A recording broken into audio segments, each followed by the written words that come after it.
so let's start talking about feedback, things that I saw from the essay. A couple things that I saw were about contextual transitions and diction. I'm actually going to change the diction requirements for your evidence. A lot of people I saw pulling, you pulled your mandatory 3 words, but then you tried to pull the phrase, and my fear is that when we pull the phrase, it's going to lead into indirect characterization a little bit too much. So I'm just, don't pull a phrase, pull another 3 words. Do not pull a phrase, pull another 3 words. For diction, if you chose diction as a mode of analysis. We're catching it early so that it's not like a huge change. Oh my God, I have to find all this new evidence and rewrite all my links. No. You just have to find 3 words. Another 3, preferably adjectives.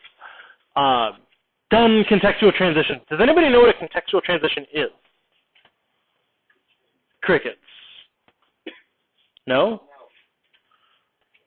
Okay, so contextual transitions are transitions that use context from the text. I will show you an example. Here in green, we've got a contextual transition for diction. For example, the poet uses a blend of English words, separate and cut, alongside her father's Spanish words, allá y aquí. That gives me the context in which the words are written. In red, I still have a transition. For example, the author uses words like separate, cut, and allá y aquí, but I am provided no context as to what's going on in the poem. This year, I want you guys to work on contextual transitions. You might not nail them right away, but I want you to start getting there. Give me some context about what's going on in the poem, what's going on prior to your evidence, and then give me your evidence. Don't just say, first the author says, next the author says. It's very elementary. That was okay. That was more than okay freshman, sophomore year. Now, we want to get away from that. We want to grow as writers.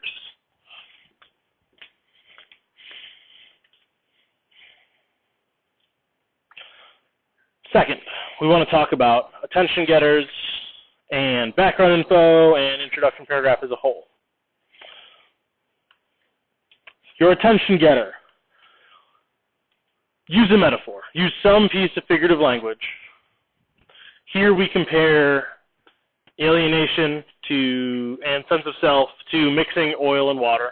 The mixing of 2 cultures is like mixing oil and water. Oftentimes it's not always smooth. And we see that in bilingual way, right? So you don't have to do it in one sentence. You can do it in multiple sentences. That's fine. I shouldn't see any 3-sentence introduction paragraphs.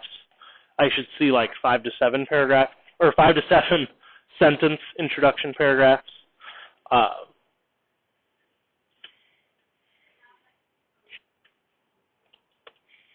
Background information is next. I want to know what's going on at the beginning, middle, and end of your poem. How the writer, how the speaker feels. Here, for bilingual way, we set up the author and the title of the poem, which if you do this well, you don't have to mention it in the thesis.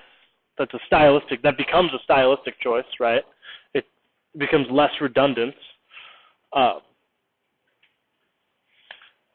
We set up at the beginning of the poem, in the middle of the poem, and at the end of the poem in multiple sentences, right? I tell you what's going on. We divide the poem into thirds, tell you what's going on in each little chunk throughout. And then the last sentence of every introduction paragraph should be your thesis, where we've got author, title, modes of analysis, and thematic statement. Remember, like I said, if you set up the author's name and the title of the poem in your introduction, you don't have to do it in the thesis, because I already know what poem you're going to write about. But if you don't do a good job or a good enough job with the background information, then you still need to have that in the thesis. Does anybody have questions?